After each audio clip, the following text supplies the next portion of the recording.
D'accord. Eh bien, bonsoir à chacun, bienvenue donc pour notre réunion sur l'Apocalypse. Je laisse la place à ma sœur Rita, si elle peut prier le Seigneur pour commencer ce moment. Merci. Seigneur mon Dieu, nous te louons, te bénissons, nous t'exaltons et nous te rendons grâce pour tout ce que tu as fait pour nous tout au long de cette journée. Merci parce que tu as été avec nous, tu nous as encadrés, guidés, conduits, Seigneur, dans tes voies. Et nous te sommes reconnaissants de ce que nous avons un Père tel que toi, merveilleux, tout-puissant, admirable, Prince de paix. Béni sois-tu, ô Dieu. Nous nous courbons devant ta sainte face parce que toi seul es saint, toi seul es Seigneur. Et nous rendons compte que tu es au-dessus de tout. Seigneur mon Dieu, nous te présentons ce moment de partage que nous allons avoir avec le sujet de l'Apocalypse, avec mon frère Hermine, que tu puisses, Seigneur, nous éclairer, nous donner tous les éléments qu'il faut, Seigneur, pour nous instruire dans ta parole. Et merci, Seigneur, de bénir chacun de nous, présents et absents. Au nom du Seigneur Jésus, Amen. Amen. Amen. Voilà Dieu. Voilà, je vous demande à chacun, merci à ma sœur Rita, je vous demande à chacun de couper vos micros et je vais partager avec vous donc mes notes comme d'habitude et on va donc entamer, voir où on en est sur sur le plan que nous suivons et puis commencer ensemble normalement ce soir la dernière partie pour terminer ce survol que nous avons fait des prophéties de l'Apocalypse. Alors, je dois partager, j'essaie de partager, voilà. Ah, c'est là. Hop.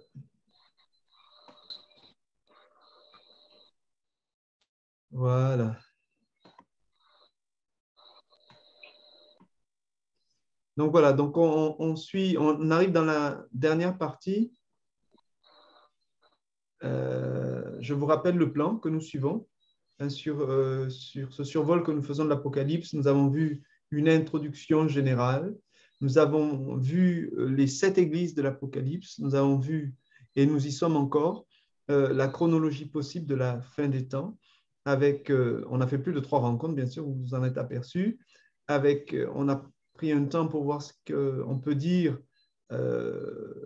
des événements qui se passeraient avant la grande tribulation ou avant la tribulation.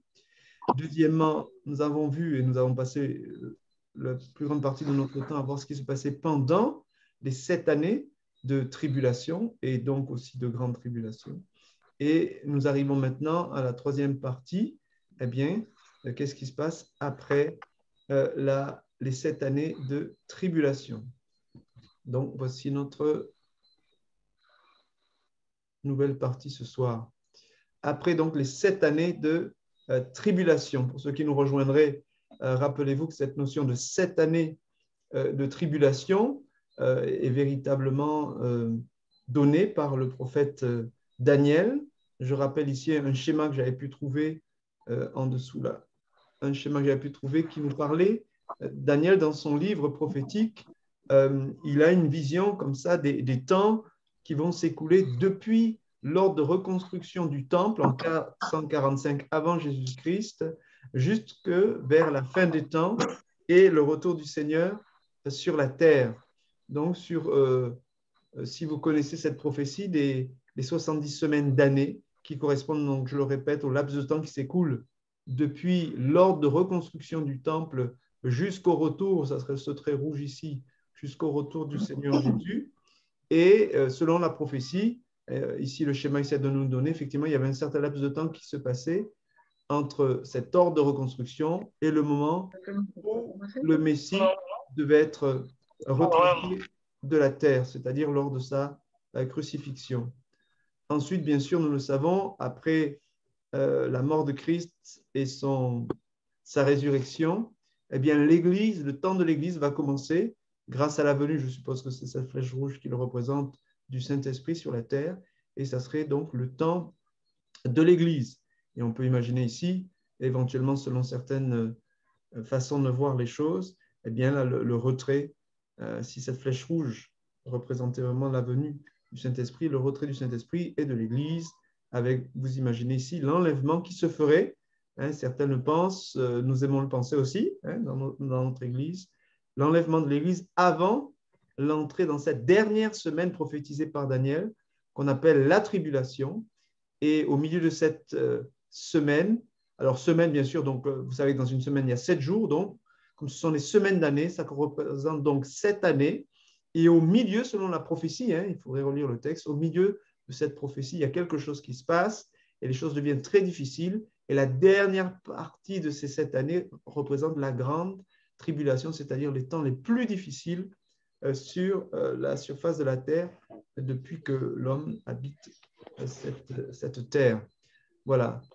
Donc, cette période, j'ai écrit de tribulation, grande tribulation, est achevée par le retour en gloire de notre Seigneur Jésus-Christ, comme nous l'avons vu précédemment. Son retour amène donc la destruction de ses ennemis et l'instauration de son règne sur notre terre. Voilà. Donc, on trouve dans l'Apocalypse, en tous les cas, un texte qui fait référence à ce retour. On peut le relire pour se remémorer un petit peu les choses. C'est à la fin donc de toutes les calamités, de tous les jugements qui sont déversés sur la terre. Je vous rappelle pour mémoire qu'il y a eu les 7 sceaux, les 7 trompettes et les 7 coupes de la colère de Dieu. Et cela s'achève, selon les textes, on pourrait penser à la notion d'une grande bataille qu'on appelle la bataille d'Armageddon. Et pour mettre un terme à cette grande bataille qui essaye de détruire le peuple de Dieu, la ville de Dieu, eh bien, le Seigneur Jésus revient. Je lis pour vous donc dans Apocalypse 19, à partir du verset 11, pour rafraîchir la mémoire. Il est écrit, voici ce que voit Jean de la part de Dieu. Puis je vis le ciel ouvert. Et voici parut un cheval blanc. Celui qui le montait s'appelle Fidèle et Véritable. Et il juge et combat avec justice. Ses yeux étaient comme une flamme de feu. Sur sa tête, étaient plusieurs diadèmes. Il avait un nom écrit que personne ne connaît si ce n'est lui-même. Et il était revêtu d'un vêtement, écoutez cela, teint de sang. Son nom est la parole de Dieu.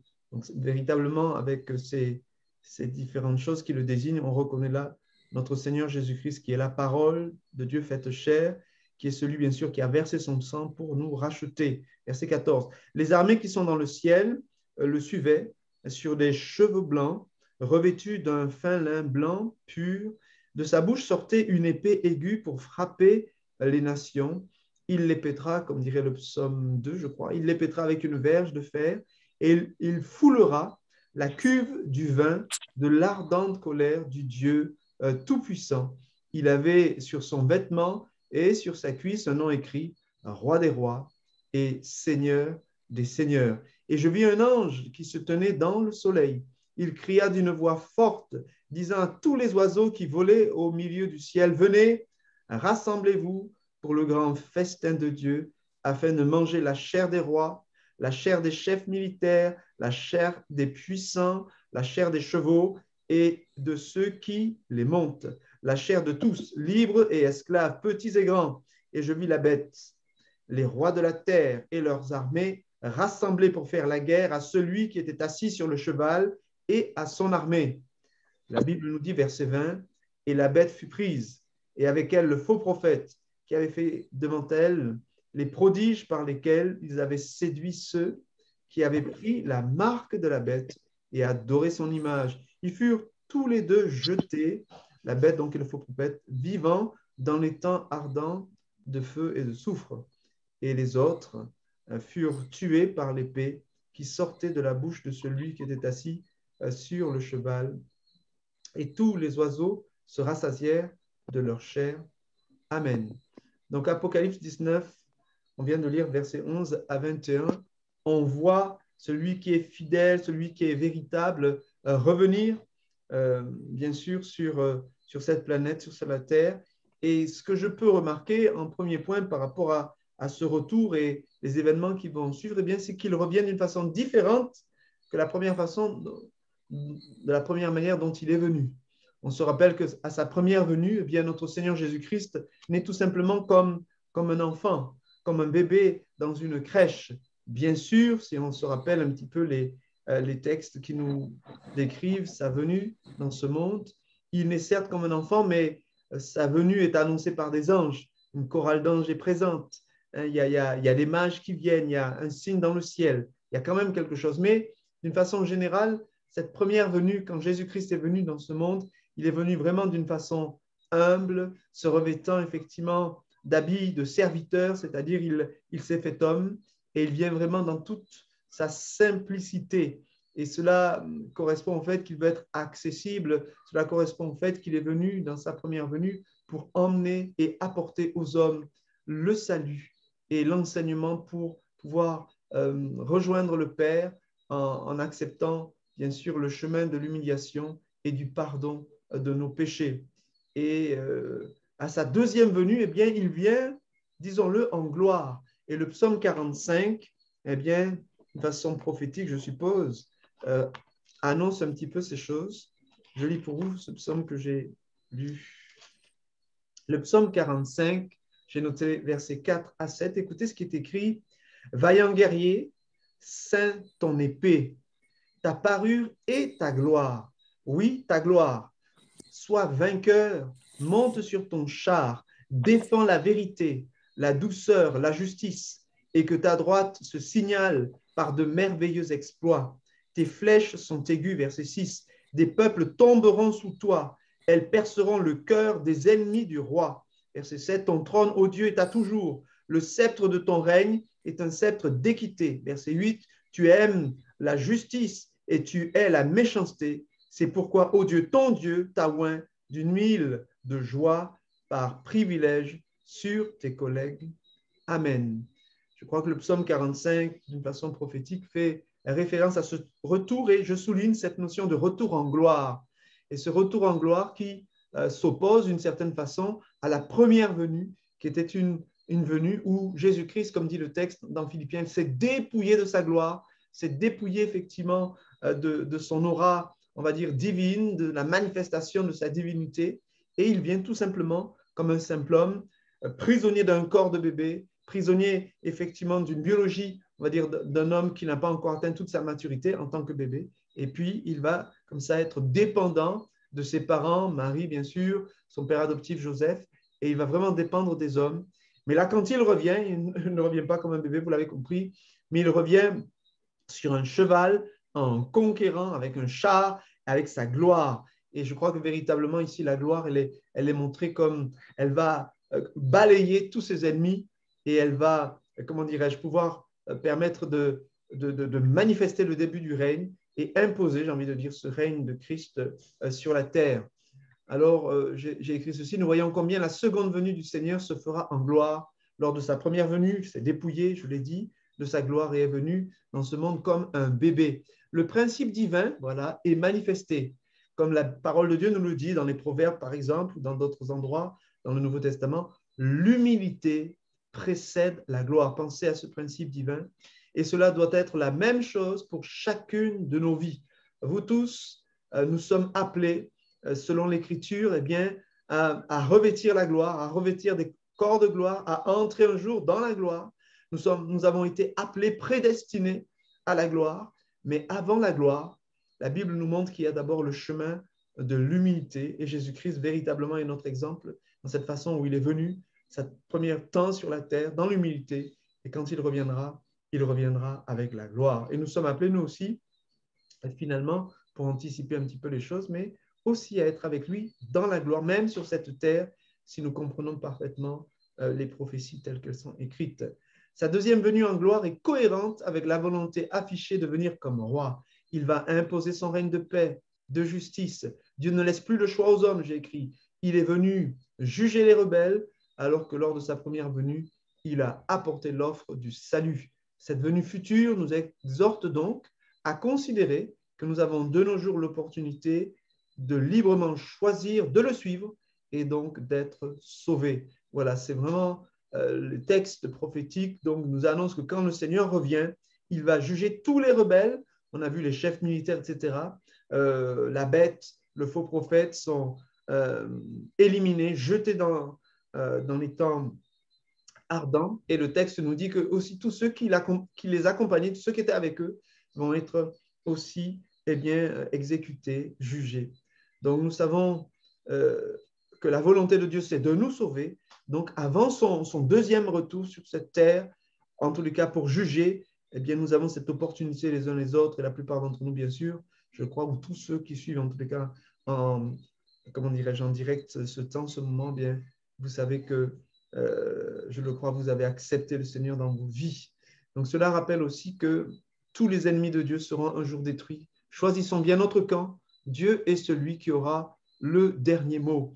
Donc le retour de Christ symbolise bien sûr la destruction de ses ennemis, enfin, parle de la destruction de ses ennemis et de l'établissement de son règne. Et c'est un règne d'après, si on prend les choses d'une façon littérale, c'est un règne qui va durer 1000 ans. Je lis pour vous Apocalypse 20, versets 1 à 3. Certains des pères de l'Église, donc ceux qui ont été les plus proches, effectivement, de l'écriture de l'Apocalypse, ont pris, effectivement, ce qui est écrit ici d'une façon littérale. J'ai lu que c'était le cas d'Irénée, par exemple, qui pensait que littéralement, il y aura ces 1000 ans qui vont se dérouler sur la terre. Et c'est vrai que c'est quand même répété plusieurs fois dans le passage, voilà, et que c'est cohérent, cette notion, en tous les cas, d'un temps, même si ce n'est pas 1000 ans, jour pour jour, bien que c'est dit, ça peut être effectivement, puisqu'on est dans l'Apocalypse, 1000 ans symbolisant beaucoup d'années, un long moment, mais en tous les cas, en dehors de la notion peut-être des 1000 ans, les autres textes prophétiques vont dans le sens d'un règne qui va durer un bon moment et qui sera un règne de paix, effectivement. Donc, je lisais Apocalypse 20, versets 1 à 3. Je lis pour... Puis je vis descendre du ciel un ange qui avait la clé de l'abîme et une grande chaîne dans sa main. Le texte dit, verset 2, Apocalypse 20, verset 2, il saisit de dragon le serpent ancien, qui est le diable et Satan, et il le lia pour 1000 ans. Il le jeta dans l'abîme, ferma et scella l'entrée au-dessus de lui, afin qu'il ne séduise plus les nations, jusqu'à ce que les 1000 ans soient accomplis. Après cela, il faut qu'il soit délié pour un peu de temps. Amen. Donc, pendant une période de temps, Satan est lié, et on peut donc comprendre qu'effectivement, il sera plus facile sur la terre d'avoir un temps de paix. J'ai noté dans mes notes néanmoins, il s'agit ici d'une image spirituelle, car Satan est un esprit, et bien sûr que pour lier un esprit, une chaîne physique ne pourrait pas lier un esprit. On est d'accord avec ça. Alors, quelle est cette chaîne qui peut le tenir lié? La réponse la plus simple, il me semble que c'est l'autorité de la parole de Dieu. Quand Dieu ordonne, eh bien, tout le monde se soumet dans le ciel, effectivement, dans le ciel. Sur la terre, c'est moins vrai, mais là, pour les êtres spirituels, pour Satan, pour les démons, ils se soumettent. On l'a vu quand Jésus était présent, quand il chassait les démons se soumettent. Ils avaient peur qu'il ordonne quelque chose comme d'aller dans l'abîme. Voilà, ils ne voulaient pas y aller. Ils demandaient à Jésus de ne pas le faire, si vous vous rappelez certaines des histoires où Jésus a délivré un homme, une femme, souvent des hommes, de démons. Donc, si Satan est libre aujourd'hui, c'est parce que Dieu le permet. Là, c'est quand même une réalité. Ce sont des choses qui nous dépassent, mais qui vont probablement avec ce rôle de séducteur et qui vont aussi avec la notion de liberté que Dieu nous a laissée. Le millénium, qui signifie effectivement 1000 années, bien, pendant 1000 ans, en l'absence de Satan, c'est la paix sur la terre. Jésus règne depuis Jérusalem. Tous n'ont pas cette interprétation, mais littérale, mais elle est cohérente avec les autres prophéties. Je lis une qui est bien connue quand même dans Ésaïe 11, versets 1 à 9. Ésaïe chapitre 11. Ésaïe.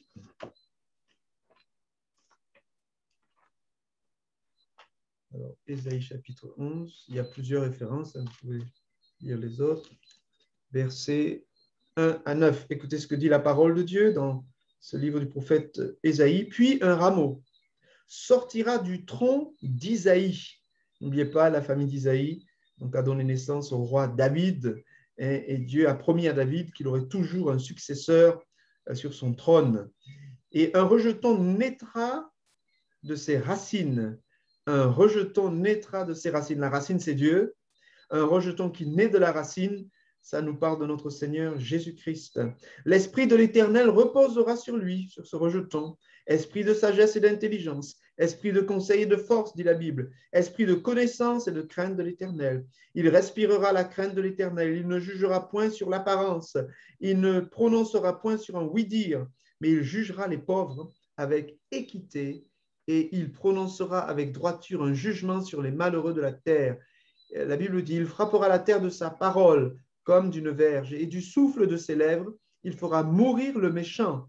La justice sera la ceinture de ses flancs, et la fidélité la ceinture de ses reins. Le loup, écoutez cela, verset 6, le loup habitera avec l'agneau, et la panthère se couchera avec le chevreau. Le veau, le lionceau et le bétail qu'on engraisse seront ensemble, et un petit enfant les conduira. La vache et l'ours auront un même pâturage, leurs petits un même gîte, et le lion comme le bœuf mangera de la paille. Le nourrisson s'ébattra sur l'antre de la vipère, et l'enfant sevré mettra sa main dans la caverne du basilic.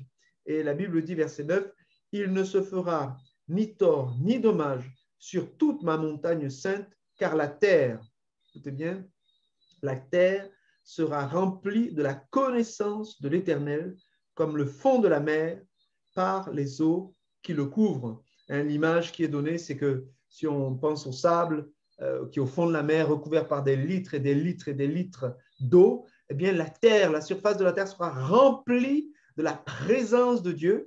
Et ça semble expliquer ici qu'il n'y aura pas effectivement de dommages, qu'il n'y aura pas de danger. Il y aura une maîtrise totale, si je puis dire, de toute action qui pourrait nuire à l'homme. La paix sera véritablement présente, le danger sera éloigné. Pourquoi? Parce que Dieu lui-même sera présent sur la terre.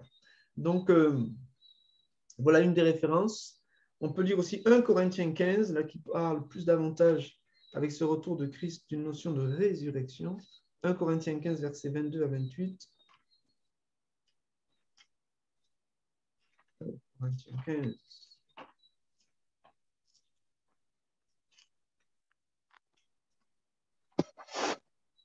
Versets 22 à 28, je lis pour vous. Et comme tous meurent en Adam, de même aussi tous revivront en Christ. Tous revivront en Christ, mais chacun en son rang. Christ comme prémisse, puis ceux qui appartiennent à Christ lors de son retour, lors de son avènement. Ensuite, puisqu'on parle de son retour, ensuite viendra la fin, quand il remettra le royaume à celui qui est Dieu et Père, après avoir réduit à l'impuissance toute domination, toute autorité et toute puissance, car il faut qu'il règne jusqu'à ce qu'il ait mis tous ses ennemis sous ses pieds. Le dernier ennemi qui sera réduit à l'impuissance, c'est la mort. Dieu, en effet, a tout mis sous ses pieds, mais lorsqu'il dit que tout lui a été soumis, il est évident, dit l'apôtre, que celui qui lui a soumis toutes choses est excepté. Et lorsque toutes choses lui auront été soumises, alors le Fils lui-même sera soumis à celui qui lui a soumis toutes choses, afin que Dieu soit tout en tous. Amen. Donc, ce texte est intéressant par rapport à la notion du royaume, et même si, bien sûr, il n'est pas question de 1000 ans, mais il est dit d'un règne, et qu'il utilisera ce règne pour soumettre tous ses ennemis, bien que nous pouvons bien sûr concevoir qu'en un claquement de doigts, Jésus puisse soumettre tout le monde. Dans tous les cas, la notion du règne, d'un règne sur la terre, d'un règne où il soumet tous ses ennemis, et quand il décidera, puisque l'Apocalypse nous en parle de la mort, quand il aura réduit tous ses ennemis, la Bible nous dit qu'il remettra le royaume à son Père. Voilà, donc il vient pour régner pour un temps, avant de remettre le royaume à son Père et que les temps éternels, autant que je le comprenne, puissent commencer. Donc moi, en tous les cas, je suis convaincu de cette notion. En tous les cas, c'est très possible, fort possible. 1000 ans, un règne de 1000 ans que Christ va établir sur la terre, ou en tous les cas, un temps certain où il va régner. Pendant ce temps certain, si on lit toutes les prophéties, eh bien, il y aura une longévité particulière, il y aura une paix, il y aura une bénédiction due, comme on l'a lu tout à l'heure dans Isaïe, eh bien, à la présence tout simplement de la gloire de Dieu sur cette terre. Ensuite, si on continue notre... Si l'ordinateur veut bien. Aïe, aïe, aïe. Donc, si on continue un petit peu notre notre survol. Apocalypse 20, verset 4, eh bien, il est question du règne. On l'a évoqué à l'instant en lisant 1 Corinthiens 15. Eh bien, les saints sont appelés à régner avec Christ, hein, nous montre le texte de l'Apocalypse. Et vous savez que le Seigneur Jésus l'a déjà dit, les apôtres l'ont repris, si nous persévérons avec lui, nous régnerons aussi, par exemple, de tête avec lui. Donc, c'est l'apôtre Paul qui écrivait cela. Donc, Apocalypse 20, verset 4, il est écrit ceci. Et je vis des trônes, et ceux qui s'y assirent fut donné le pouvoir de juger. Et je vis les âmes de ceux qui avaient été décapités, hein, malheureusement pendant la tribulation, la grande tribulation. Je vis les âmes de ceux qui avaient été décapités à cause du témoignage de Jésus et à cause de la parole de Dieu, et de ceux qui n'avaient pas adoré la bête ni son image, et qui n'avaient pas reçu la marque sur leur front ni sur leurs mains. Ils revinrent à la vie et ils régnèrent avec Christ pendant 1000 ans. En tous les cas, ça c'est répété souvent, cette notion. Verset 5, les autres morts ne revinrent point à la vie jusqu'à ce que les 1000 ans soient accomplis. C'est la première résurrection. Bien sûr, il dit d'ailleurs, verset 6, heureux et saints ceux qui ont part à la première résurrection, la seconde mort n'a point de pouvoir sur eux, mais ils seront sacrificateurs de Dieu et de Christ, et ils régneront avec lui pendant 1000 ans. Au moins, on peut dire que c'est répété plusieurs fois. Voilà, hein. En tous les cas, c'est présent, bien présent ici dans la notion de l'Apocalypse. Un temps, un long moment de temps, si on prend ça d'une façon imagée, mais sinon 1000 années qui vont s'écouler où Christ va régner sur la terre et nous sommes appelés à régner avec lui, hein, les bien-aimés. Nous sommes appelés à régner avec lui si nous sommes, bien sûr, nous persévérons, nous sommes fidèles à sa parole, nous écoutons, nous mettons en pratique sa parole et nous lui restons fidèles, surtout dans les moments, bien sûr, où le diable va peut-être nous tenter, nous éprouver pour sonder le fond de notre cœur. Eh bien, si nous restons fidèles, eh bien, nous régnerons, amen, avec lui. Voici en tous les cas un encouragement qui nous est donné. Donc, si on continue encore notre survol, eh bien, Satan, ensuite, après les 1000 ans, le texte nous montre, après les 1000 ans, eh bien, que Satan va être libéré à nouveau. Apocalypse 20, verset 7, quand les 1000 ans seront accomplis, Satan sera relâché de sa prison. Il sortira pour séduire les nations qui sont aux quatre coins de la terre, Gog et Magog, afin de les rassembler pour la guerre, pour la guerre. Leur nombre est comme le sable de la mer.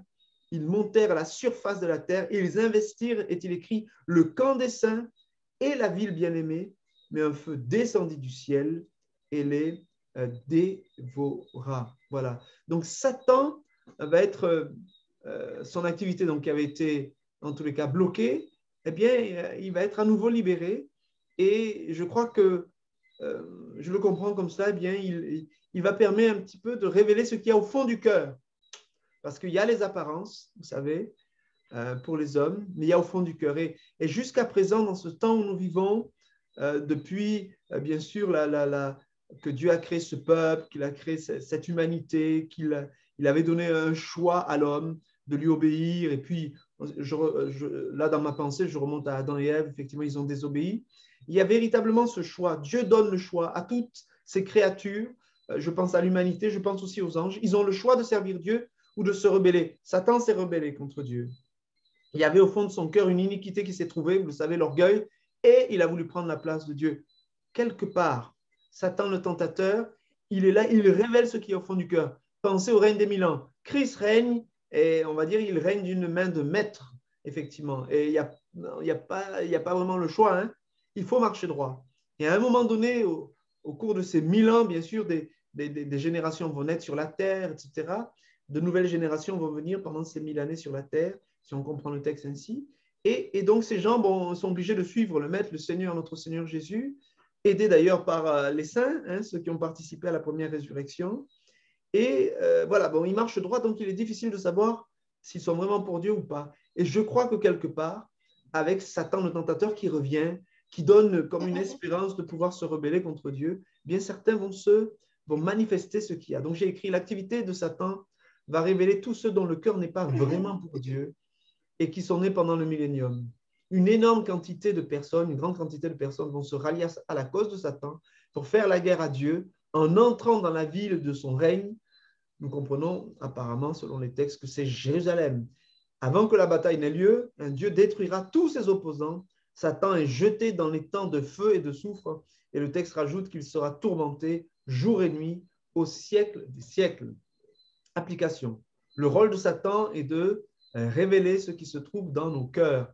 Dès que nous avons la liberté de choix, alors que se trouve-t-il dans ton cœur, face à la séduction de Satan et des attraits de ce monde? Que décides-tu? Tu peux résister, tu peux céder. Nous savons que la Bible nous enseigne qu'il n'y a pas de tentation qui ne soit surhumaine et qu'avec la tentation, Dieu nous donne le pouvoir normalement de pouvoir nous en sortir.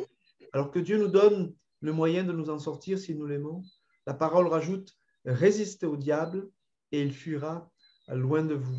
Attention à ceux qui jouent avec le feu, à l'image de Samson, si vous connaissez l'histoire de Samson, qui aimait les femmes, les plaisirs sexuels, sans respecter les commandements de Dieu, et vous savez qu'il finira mal. Dalila, l'une de ces femmes qu'il a aimées, finira par le vaincre, et il mourra les yeux percés aux mains de ses ennemis en se suicidant. Tout ça pour dire que c'est quand même sérieux. Donc, Satan, voilà, la prophétie nous dit, sera libéré une dernière fois, et par son action, il va séduire à nouveau les nations. Donc, je crois qu'il faut vraiment faire attention. De ce retour de Christ, des événements qui suivent, eh bien, on voit aussi venir le jugement dernier. La terre et le ciel disparaissent, Apocalypse 20, versets 11 à 15. Tous les morts contenus dans ce que la Bible appelle la mort et le séjour des morts sont ressuscités. On peut dire ça comme ça, en tout cas, ils reviennent à la vie. Ils doivent comparaître devant le trône, autant que nous puissions comprendre. Mais la notion de résurrection de tous les morts est présentée dans les Écritures à différents endroits. Ils sont jugés en fonction de leurs œuvres, mais aussi de leurs paroles.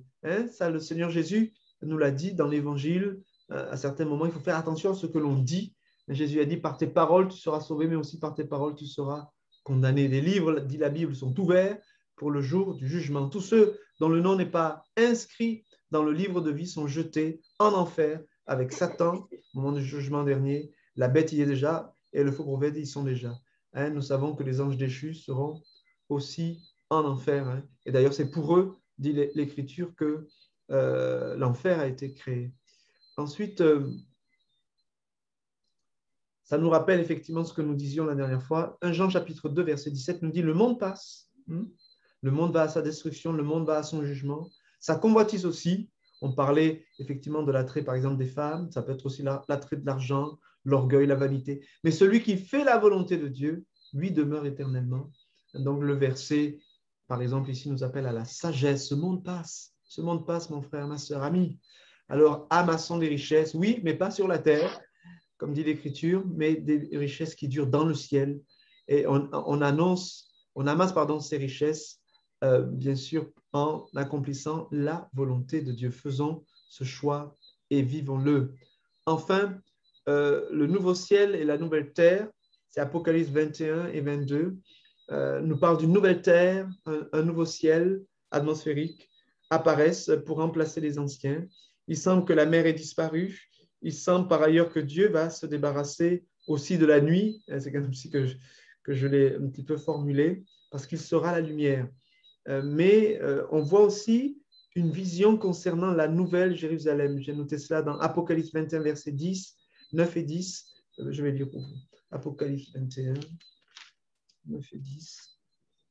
Puis un des sept anges qui tenait, rappelez-vous les jugements dont nous parlait l'apôtre Jean, celui qui a écrit l'Apocalypse en tous les cas. Puis un des sept anges qui tenait les 7 coupes, les dernières coupes, remplies des 7 derniers fléaux vins, et il m'adressa la parole en disant, viens, je te montrerai l'épouse, la femme de l'agneau.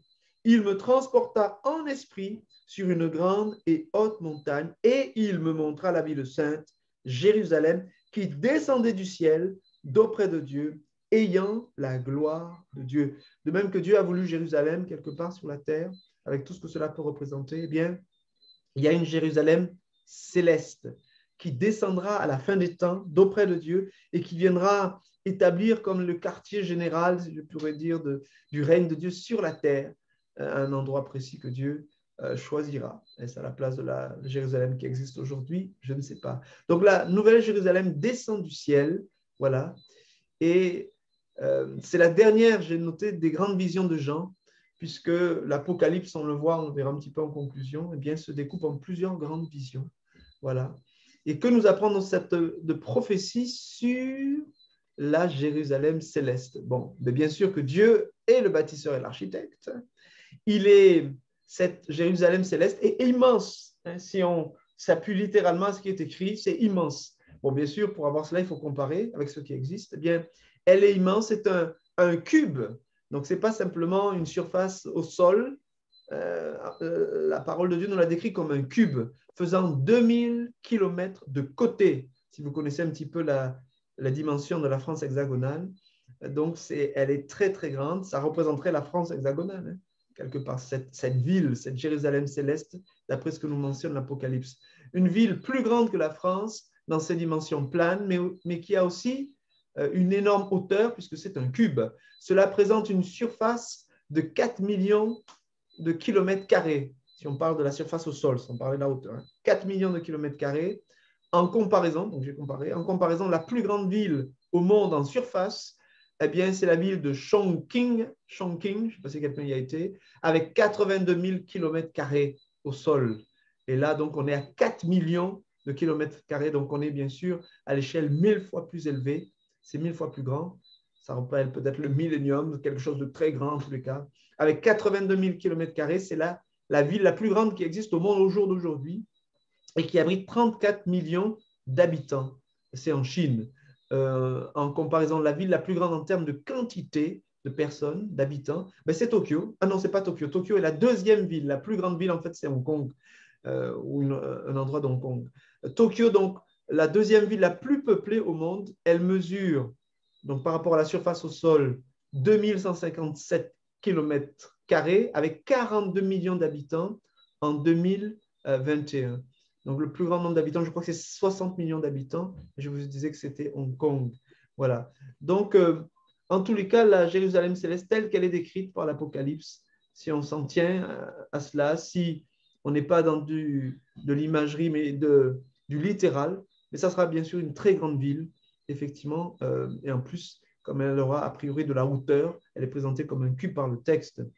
Cette ville est belle. Hein, les amis, vous aimez peut-être une belle maison, vous aimez les choses qui sont belles, mais cette ville sera belle, splendide, glorieuse, hein, des fondations en pierres précieuses, des rues pavées d'or, des portes faites en perles géantes. Bon, tout ça peut être une imagerie, mais en tous les cas, ça témoigne qu'il y aura vraiment une gloire, vraiment une beauté de cette ville.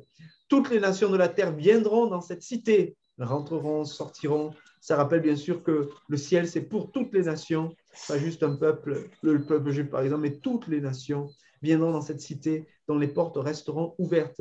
Dieu essuiera, vous connaissez sûrement ce passage, toute larme de leurs yeux, il n'y aura plus ni deuil, ni cri, ni douleur dans cette ville. Dieu est le temple de cette ville. Dieu et son fils, l'agneau, sont la source de lumière, je le disais tout à l'heure, non seulement de la ville, mais a priori de la terre. Apocalypse 22, verset 5. Du trône de Dieu et de l'agneau, nous voyons un fleuve d'eau de la vie qui coule. Et nous serons, il faut le préciser quand même, au service de Dieu. Mais ce fleuve de la vie, un Dieu, vous le savez, par essence, c'est le Dieu de la vie. Et de cette ville, véritablement le symbole de la vie, et il faut le dire quand même, de la vie éternelle. Ce que Dieu voulait au départ, rappelez-vous, dans le paradis de Dieu, au départ, il y avait cet arbre dont il devait prendre le fruit pour vivre éternellement. Et puis malheureusement, ils ont préféré le fruit de la connaissance et la mort est venue. Mais là, on se retrouve quelque part. Certains commentateurs diraient qu'on est un retour à la base, sauf que là, eh bien, ou sont participants, on va dire, de ce paradis, tous ceux qui volontairement, eh bien, ont accepté de suivre le Seigneur Jésus et ont accepté d'être sur la terre ses serviteurs. Et ceux qui ne veulent pas servir Dieu sur la terre, ils ne pourront donc pas accéder au ciel, puisque, eh bien, dans le ciel, nous servirons le Seigneur. Et j'ai noté Apocalypse 22, verset 3, dit cela. Il n'y aura plus d'anathème, dit le texte, le trône de Dieu et de l'agneau sera dans la ville, et ses serviteurs le serviront et verront sa face, et son nom sera sur leur front.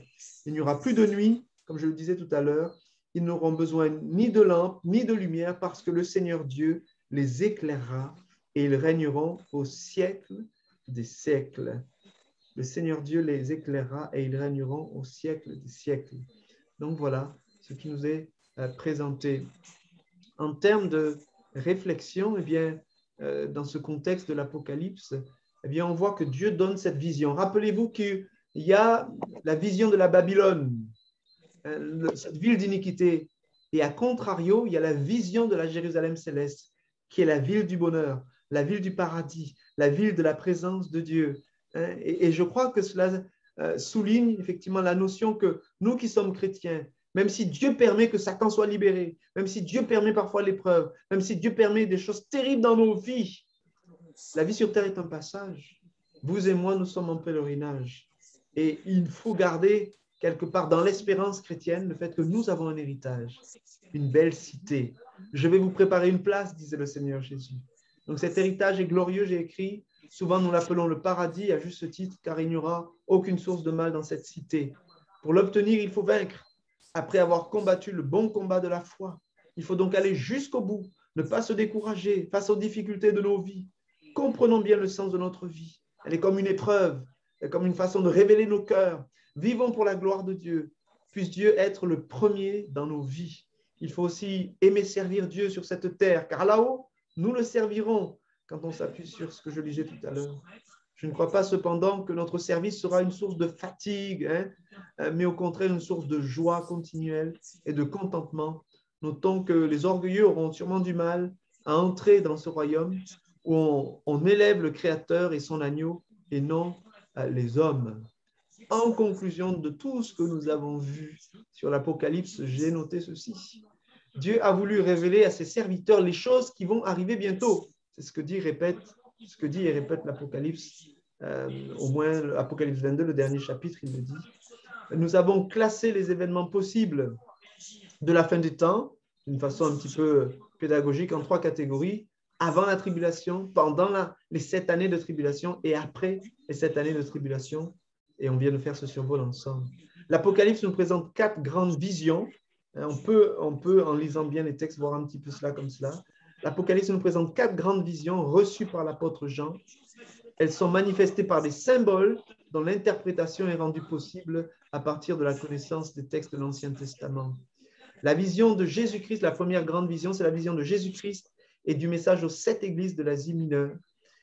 Et finalement, ce message, déjà adressé à ces églises et peut-être au travers de toute la prophétie, effectivement, de l'Apocalypse, eh bien, c'est l'idée de la mise en garde. Attention, par exemple, si tu te laisses aller au compromis avec la Babylone, si tu te laisses aller au compromis avec les choses de ce monde, si tu te laisses aller à prendre la marque de la bête, vous me comprenez, eh bien, la Bible dit, en tous les cas, dans les jugements qui viennent au moment des trompettes, que ceux qui n'ont pas le sceau de Dieu, mais qui au contraire ont le sceau de la bête, ils sont jugés avec les autres pendant ce moment. Donc, il y a une mise en garde. Et rappelez-vous, à l'époque, en tous les cas, quand on a présenté les 7 églises, certaines d'entre elles eh bien, subissaient effectivement la pression, probablement l'empereur romain Dioclétien, si ma mémoire est bonne, eh bien, ou Domitien, je ne sais plus comment il s'appelait, eh bien, mettait la pression sur les chrétiens à son époque, à l'époque où l'apôtre Jean a probablement écrit cela. Donc, par rapport au contexte de ces bien-aimés auxquels l'auteur de l'Apocalypse a envoyé, par rapport à cela, eh bien, c'était pour les exhorter, les encourager à tenir bon malgré les pressions qui viendront tôt ou tard de toute façon encore dans ce monde, puisqu'il parle des choses à venir, en même temps qu'il leur parle à eux. Et c'était une façon de les aider, de les encourager à tenir bon. Donc l'Apocalypse est une lettre adressée aux 7 églises de l'Asie mineure pour reprendre celles qui étaient dans le compromis et l'apathie et encourager celles qui étaient persécutées. L'idée générale est de rester fidèle à Dieu malgré la pression, la séduction que nous propose ce monde. Deuxième grande vision, eh bien, vous l'avez compris, c'est les 3 séries des 7 jugements, les 3 séries des 7 jugements à venir, excusez-moi. Il y a eu les 7 sceaux, les 7 trompettes et les 7 coupes de la colère de Dieu. On a fait ce survol ensemble. 3e grande vision, eh bien, c'est la vision de la Babylone la Grande, hein, la ville de l'iniquité, qui nous montre effectivement un côté attrayant. Cette ville, a priori, est couverte de bijoux, etc. Mais en quelques lignes, on voit aussi qu'elle est remplie, effectivement, quelque part, ses mains sont tachées de sang, hein, on peut dire ça comme ça. Elle se réjouit de la mort des serviteurs de Dieu. Elle domine un petit peu sur les rois de la terre, mais les rois de la terre vont se rebeller contre elle. En un mot, elle finira par être détruite, jugée par Dieu et détruite même par ses alliés. Voilà, ça c'est la grande vision de Babylone la Grande. Et la quatrième grande vision dont on a parlé et qu'on vient de survoler, eh bien, c'est la vision de la nouvelle Jérusalem, qui elle est vraiment belle, extérieurement et intérieurement, remplie de la gloire de Dieu, remplie de la présence de Dieu, alors que Dieu nous exhortait à sortir de la Babylone, hein, de la Babylone qui se compromet, qui se souille, qui est dans l'idolâtrie, dans toutes sortes de choses mauvaises. Eh bien, au contraire, Dieu nous invite à faire partie de la nouvelle Jérusalem, de faire partie. Il faut que notre nom soit inscrit dans le livre de vie. Il faut que nous soyons de ceux qui ont persévéré jusqu'au bout et face à la tentation n'ont pas cédé, n'ont combattu le bon combat. Eh bien, c'est l'héritage qui t'est réservé, mon frère, ma sœur, ami, si tu fais alliance avec Dieu et si tu marches jusqu'au bout par la foi. Donc, que Dieu nous permette de garder les paroles, les exhortations de l'Apocalypse face à ces temps de plus en plus troublés. Tout ce qui favorisera notre communion avec Dieu sera pour nous une bénédiction et nous permettra de tenir debout au jour de la tentation qui viendra donc dans ce monde. Amen. Voilà un petit peu ce que je peux partager avec vous sur cette dernière partie de l'Apocalypse. Donc voilà, maintenant j'ouvre la possibilité bien sûr à quelques remarques, quelques questions afin de terminer ce moment et cette étude Alors, que nous avons fait ensemble. Oui, ma sœur. quand tu dis que la grande Jérusalem va descendre, ça veut dire que c'est là que nous allons vivre finalement. C'est là que l'on va vivre, mais elle va pas couvrir toute la terre, parce que la terre a beaucoup plus de surface que la grande Jérusalem. Donc, est-ce qu'on va vivre que là-dedans? J'ai l'impression qu'on aura accès à toute la terre, mais qu'il y aura, j'ai dit, d'après ce que je comprends en tous les cas, le quartier général, si je puis dire, du règne de Dieu, d'une certaine façon. Voilà ce que je pourrais dire. Dans tous les cas, effectivement, tu pourras, si tu le désires, eh bien, vivre éternellement dans cette Jérusalem céleste. Tu n'auras pas besoin d'en sortir, elle est assez grande, tu auras le temps de... Mais c'est vrai que l'éternité, c'est long, donc tu auras le temps de connaître, je suppose, toutes les rues et les ruelles, et peut-être envie d'aller voir un petit peu plus loin. Dans tous les cas, elle occupe déjà une belle surface, d'après en tous les cas ce que nous en révèle ici le texte de l'Apocalypse. Voilà, donc a priori, c'est effectivement dans la Jérusalem céleste, mais je n'exclus pas le fait qu'on aille en dehors de cette Jérusalem céleste, d'autant plus qu'il est dit que les nations y apporteront leur gloire. Donc on peut imaginer qu'en dehors de cette Jérusalem céleste qui s'est positionnée sur la terre, il y aura d'autres choses qui vont exister. Et comme le disent parfois certains commentateurs, eh bien, on sera peut-être, comment dirais-je, agréablement surpris de voir que la nouvelle terre bien, va ressembler à la nôtre, mais avec des choses beaucoup, bien sûr, sans souillure, sans compromission, mais que cette terre que Dieu avait créée, quelque part, il l'a recréée à neuf et qui va exister effectivement un certain nombre de choses, peut-être auxquelles nous serons déjà habitués d'une certaine façon. En plus, bien sûr, ce qu'on n'a pas encore vu, bien sûr, c'est la gloire de Dieu. Voilà. Mais il a dit, je m'en vais vous préparer une place. Ça veut dire que chacun aura sa place personnelle dans cette cité. Oui, j'aimerais le croire, effectivement. Tout à fait. Si on s'appuie sur ce que Jésus dit à ses disciples. Voilà. Donc, tu auras une belle petite place réservée pour toi. Hein, ah ouais. par la grâce de Ah Dieu. ouais. Merci Seigneur. Donc, ça vaut la peine de ouais, merci. le bon combat de la foi. Voilà, merci, ma sœur Clotilde. Alors, y a-t-il une autre remarque? Et ce sera extraordinaire, la nouvelle Jérusalem. Oui. Parce que d'après le nombre de kilomètres carrés, que mesure cette nouvelle Jérusalem, de toute façon, Dieu va chercher un moyen pour que nous nous déplacions à une vitesse ah oui, d'accord. plus rapide en tant que pédestre. Tout à fait. euh, Si tu habites à l'autre bout de la Jérusalem céleste, c'est que tu as et à besoin, l'autre bout, je tu as peux besoin d'aller aller, voir Clotilde, c'est sûr, ça ira plus vite. voilà. Et sans avion. Ah ben c'est clair. Par la grâce de Dieu. Eh ben c'est clair. Oui, je suppose. J'imagine ça, ce serait super Ah ben ce pour serait se génial. rencontrer avec les sourires, la joie, la, Ah, ça, plus de tristesse, plus de larmes, plus de quoi que ce soit. exactement. Amen. Tout à Alléluia. fait. Ah, Ah, je te dis. je- Il est temps que ce jour arrive. Amen, amen. je- Alors, y a-t-il d'autres remarques, d'autres commentaires par rapport peut-être à ce qu'on a vu ou d'une façon Juliette, t'as générale? rien à dire? Non, non, c'est bon, ça va. Ça va, ça te va, Violetta? Ok. Ça va, ça va. Il y a pas de question. Moi, ce qui me trouble un petit peu, c'est de savoir exactement est-ce que on va vraiment subir la grande tribulation. C'est ça qui me trouble un petit peu parce que j'ai peur d'être dedans. J'ai pas envie, je te jure, j'ai pas envie de me retrouver là avant que Jésus ne fasse l'enlèvement. J'ai pas envie de me trouver dans la grande tribulation. De toute façon, comme on a l'habitude de le penser, bon, on aimerait croire que l'enlèvement se ferait avant le début de la tribulation. Je ne parle même pas de la grande tribulation. Hein. Ouais, la tribulation. La période des 7 années. Et en tous les cas, quand on lit les textes, en tous les cas, les 3 séries de jugements, il y en a un très clairement, avant les 7 coupes de la colère de Dieu, à ce niveau-là, si ma mémoire est bonne, on voit qu'il y a une moisson. Donc, on peut penser, si jamais, effectivement, l'enlèvement n'avait pas eu lieu avant le début de cette période des 7 années, on voit qu'avant vraiment, où la colère de Dieu se déverse sur la terre, bien, il y a une moisson, il y a une partie qui est enlevée, on le suppose, donc sur les nuées, et une partie, je ne sais pas si tu te rappelles le texte, qui est moissonnée et qui est versée dans la cuve de la colère de Dieu. Donc, c'est symbolique, bien sûr.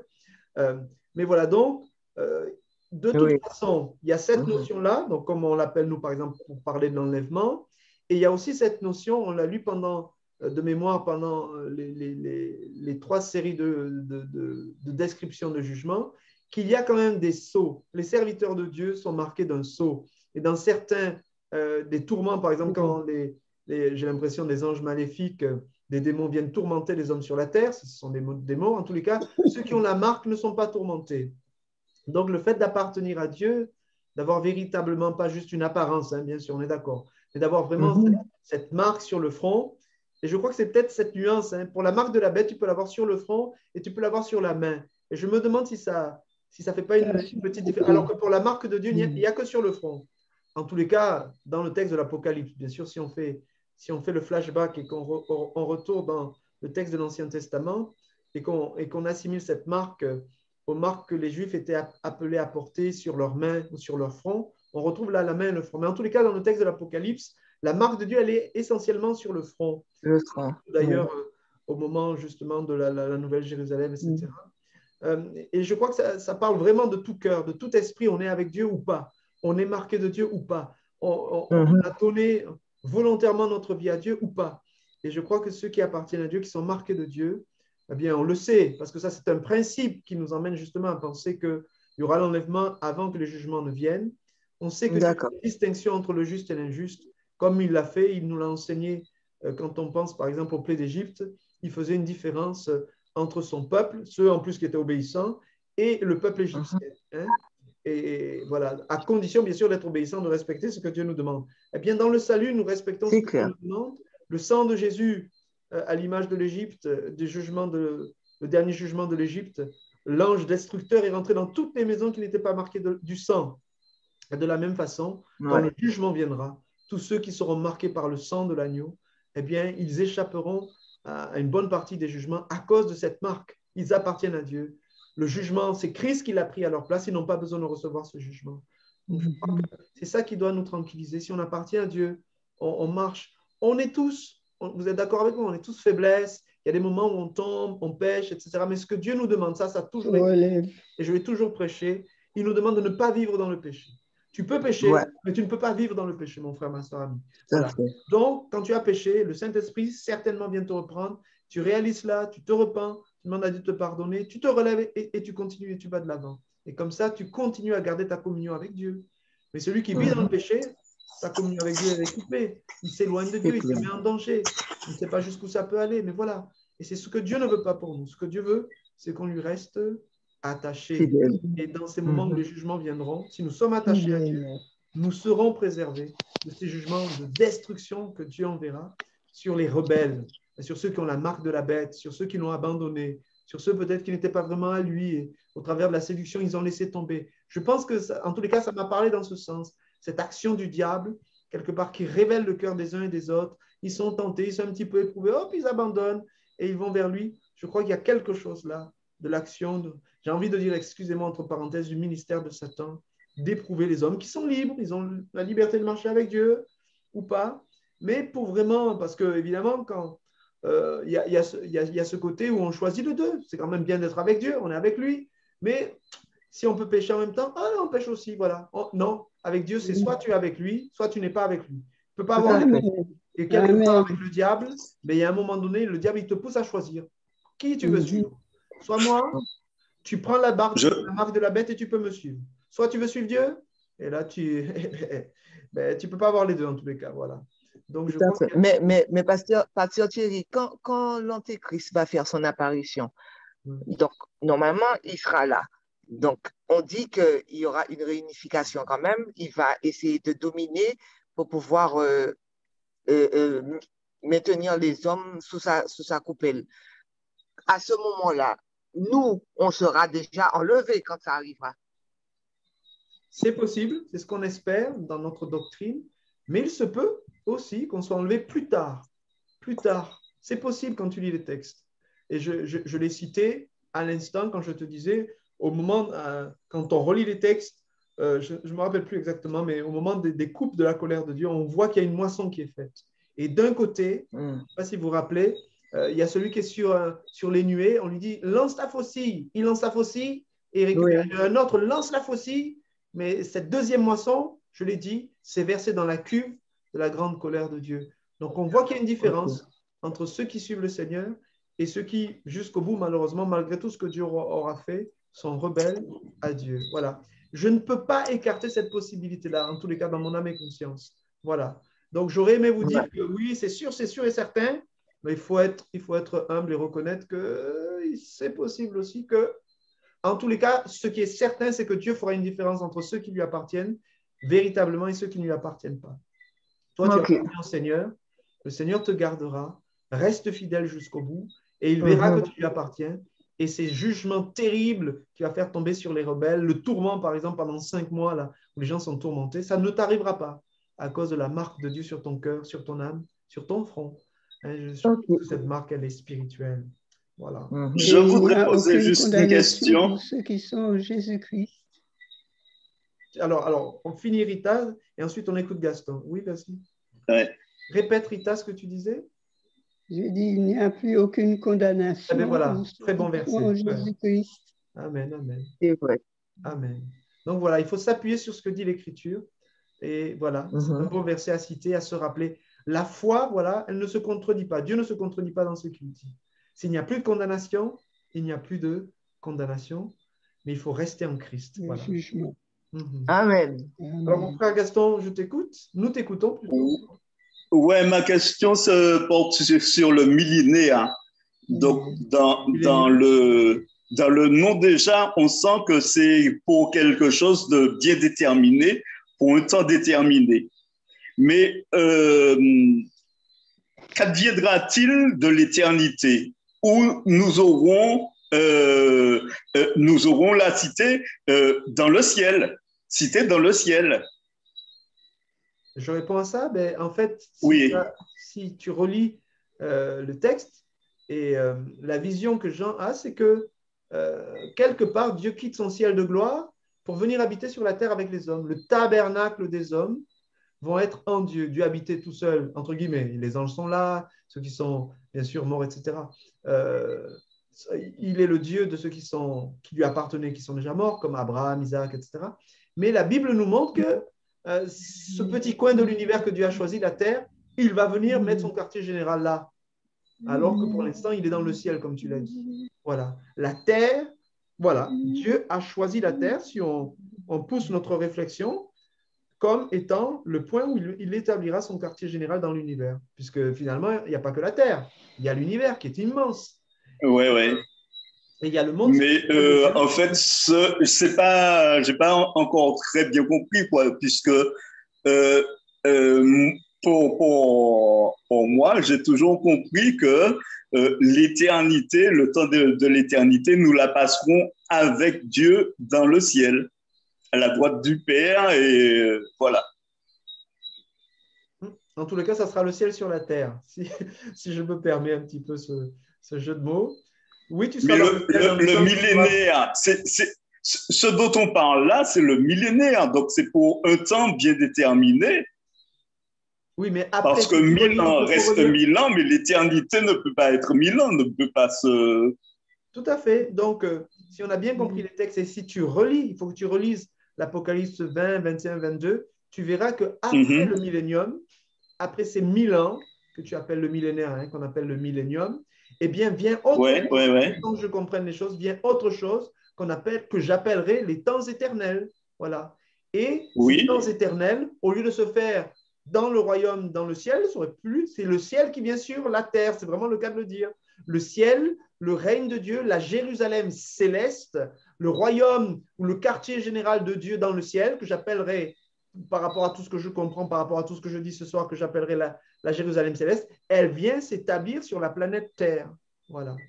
Ce quartier. Et l'enlèvement, alors, c'est quoi? Pardon?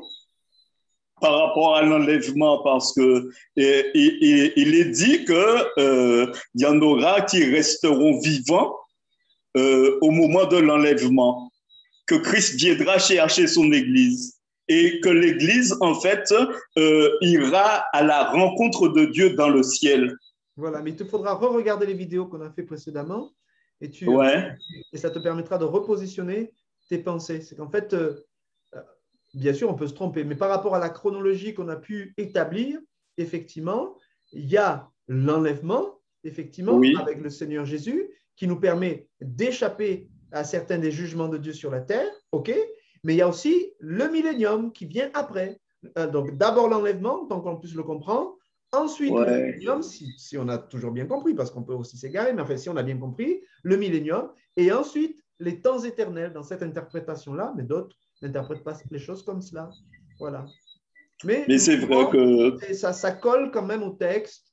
Il me semble que c'est une simplicité, et vu qu'il le répète plusieurs fois dans Apocalypse 20 ou 21, plusieurs fois, il est question de ces 1000 ans, que ça soit 1000 ans littéralement, que ça soit une grande, puisque 1000, ça veut dire beaucoup, bien sûr, ou que ça soit beaucoup un grand nombre. Mais il y aura un temps un grand nombre, qui va régner, autant que je comprenne, sur la planète Terre, avant le commencement des temps éternels, où il remet, rappelez-vous ce qu'on a dit dans 1 Corinthiens 15, il remet la royauté au Père. Et c'est lui qui règne maintenant, quelque part. Donc le règne de Christ est éternel en Dieu, bien sûr, mais sur la terre, c'est pour ça que c'est cohérent avec la notion du millénium, le règne de Christ est pour un temps. Et ensuite, une fois que tous ses ennemis sont soumis, dit le texte, il remet le règne, en tous les cas dans 1 Corinthiens 15, il remet le règne au Père. Voilà. Donc là, il y a une cohérence avec l'enlèvement, en termes de séquence d'événements. En tous les cas, j'ai proposé des choses comme cela. Il y a un enlèvement qui se fera. Il y a à un moment donné un millénium où Christ vient régner sur la terre. Et ensuite, quand tout cela est terminé, on rentre dans les temps éternels. La terre est refaite, je veux dire, à neuf. Et la Jérusalem céleste vient s'établir sur la terre. On colle un peu avec le texte, mais même s'il y a des images, on colle un petit peu avec une certaine façon de voir les choses. D'autres interpréteraient cela différemment, mais je trouve que c'est cohérent avec le reste. C'est vrai que en fait, l'Apocalypse n'a jamais encore été vraiment c'est pas toujours clair, quoi, on va dire. Mais c'est des images qui sont utilisées. Oui, oui, effectivement. C'est ce qu'on a dit au tout début, c'est le style. Oui, effectivement. On utilise des images parce que justement, les images s'accommodent à différents temps, différents moments. L'auteur de l'Apocalypse a écrit à des églises il y a bien longtemps en arrière, il y a 2000 ans en arrière, et ça nous est valable aujourd'hui parce que ces images qu'il a utilisées, eh bien, elles peuvent s'appliquer facilement à différents temps, à différents moments. Il y a suffisamment de latitude pour que le texte soit appliqué à différentes périodes de la vie terrestre, quoi, à différentes périodes de l'histoire de la vie sur la Terre. Voilà. Je crois que c'est fait exprès, c'est voulu comme ça. C'est un style apocalyptique, utilisant des images. Voilà. Le dragon. Merci pour toutes ces explications.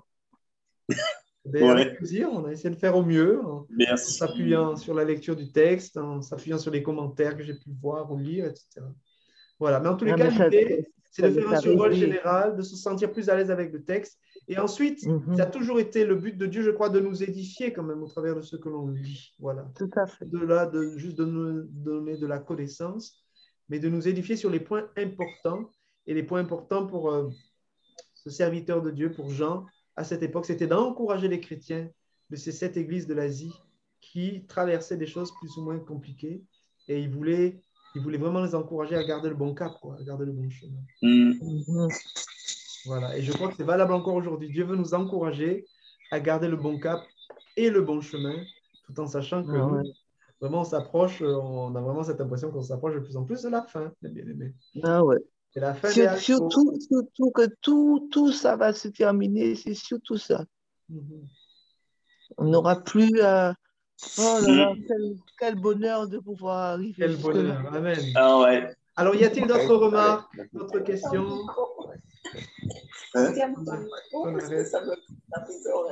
Et parmi tous ceux qui ont participé... Tu n'as pas mis ton truc. Tu n'as pas mis ton micro. Alors, ceux qui ne parlent pas, merci de couper vos micros. Oui. À l'antenne, si je peux dire ça comme ça. Et pour les autres, il reste-t-il une dernière remarque avant qu'on prie? Moi, j'ai un petit chant. Un petit chant? Eh bien, pourquoi pas? Un petit chant pour la fin. On t'écoute. Il est le Dieu de mon salut. Alléluia. Il est le Dieu de ma délivrance. Mon Dieu de gloire, Dieu d'espérance. Alléluia. Alléluia.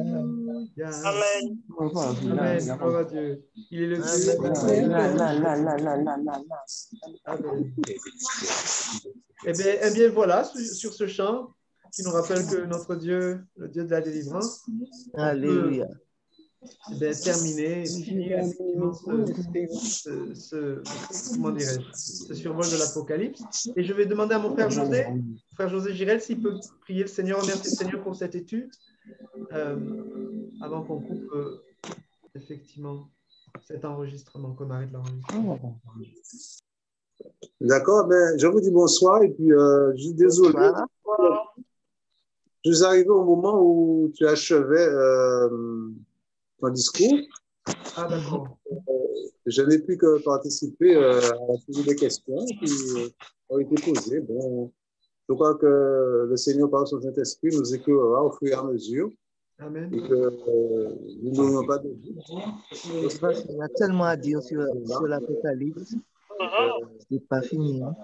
L'essentiel pour nous, c'est de pouvoir rester dans le cadre de la volonté de Dieu. Exact. En étant comme cela, nous pourrons traverser ces moments de tribulation, etc. Je suis convaincu que nous serons élevés avant ça. Bon, maintenant. La canard en céleste. Oui, moi je pense. Hein. Donc c'est dommage que nous terminions ce thème. Parce que je pense qu'il y a encore d'autres questions c'est vrai, qui pourraient se poser concernant ce thème de l'Apocalypse. Bon, en tout cas, nous te remercions. Je te remercie particulièrement, pasteur, d'avoir traité ce thème-là. Ça nous a apporté un éclairage Amen. sur ce thème-là, quoi. Donc voilà, je pense que le Seigneur va continuer à nous éclairer d'une manière ou d'une autre afin que nous soyons convaincus que bon, ben, il est bon pour nous de travailler à notre salut. Amen. Voilà, ok. Ben, si je peux prier. Vas-y. Vas-y, mon frère. Okay. Seigneur notre Dieu, nous voulons te remercier. Nous voulons te dire combien nous te sommes reconnaissants pour ta bonté à notre égard. Nous savons, notre Dieu, que tu veilles sur nous, quoi qu'il en soit. Tu nous connais. Tu sais que nous sommes faibles, Seigneur, et tu es là pour nous fortifier. Dans la mesure que, Seigneur notre Dieu, nous sommes sincères avec toi, nous réalisons que nous avons effectivement besoin de toi si nous voulons avancer, car bien sûr, les temps sont difficiles, compliqués, mais nous savons que, Seigneur notre Dieu, tu es au contrôle de toutes choses.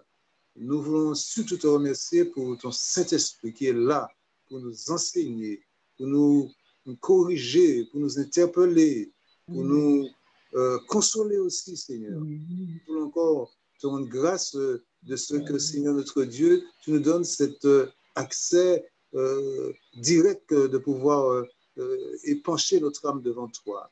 Nous voulons te dire encore, Seigneur, merci de ce que tu ne nous laisses pas, Seigneur, dans l'ignorance. Tu cherches toujours, Seigneur, une occasion pour nous enseigner, nous éclairer. Et nous ne cesserons, Seigneur, notre Dieu, de t'apporter nos remerciements. Parce que tu es fidèle, quand bien même nous demeurons fidèles. Nous voulons également, Seigneur, te prier pour ces moments que nous avons passés ensemble autour de ta parole sur ce thème, Seigneur notre Dieu. Nous croyons, Seigneur, que tu vas continuer à nous permettre d'être élevés à un niveau supérieur dans la connaissance de ces choses. Nous voulons te bénir encore pour chacun de nous. C'est vrai, tu connais nos cœurs, Seigneur notre Dieu, tu connais nos besoins, tu connais tout, Seigneur. Alors, viens encore dans ta grâce nous conduire, nous donner, Seigneur, de réaliser combien, Seigneur notre Dieu, que tu es celui qui ne nous laisse pas livrer à nous-mêmes, parce que tu nous aimes d'un amour incommensurable, Seigneur notre Dieu. Alors, merci encore de ce que tu accompagnes chacun de nous dans son développement spirituel, Seigneur. C'est vrai que nous avons besoin aussi de lire ta parole constamment, surtout la méditer et la mettre en pratique, Seigneur notre Dieu. Et c'est là que nous aurons cette assurance que, Seigneur, tu es avec nous et rien ne pourra nous arriver, Seigneur, si tu ne le permets pas. Alors, merci encore pour ces moments que nous avons passés autour de ta personne. Bénis chacun de nous dans le nom de Jésus. Amen. Amen, amen, amen. Amen. Merci, mon frère. Et je remercie chacun d'entre vous d'avoir participé, bien sûr, à ce temps d'études. C'était au travers, effectivement, de cette technologie du Zoom. Vous avez fait l'effort. Et bien sûr, ça m'a motivé aussi, bien sûr, de pouvoir apporter ces choses. Il y a des points particuliers.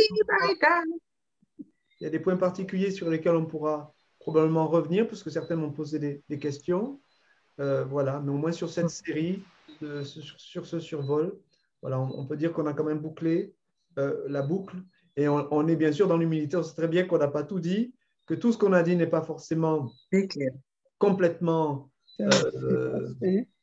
comment dirais-je, je ne veux pas dire que ce n'est pas vrai, mais il se peut qu'on soit trompé. Voilà. Ah oui, complet, bien sûr, il y en a plein qui manquent, mais il se peut effectivement qu'on ait, dans nos interprétations, pas toujours bien fait les choses. Mais en tous les cas, le but pour nous, et comme l'a rappelé notre frère José, eh bien, c'est qu'on soit encouragé à être fidèle à Dieu, à mettre tous nos efforts pour servir Dieu comme il nous le demande. Ainsi, en tous les cas, on ne sera pas surpris quand les choses vont se déclencher. Et je crois que c'est ce que Dieu veut.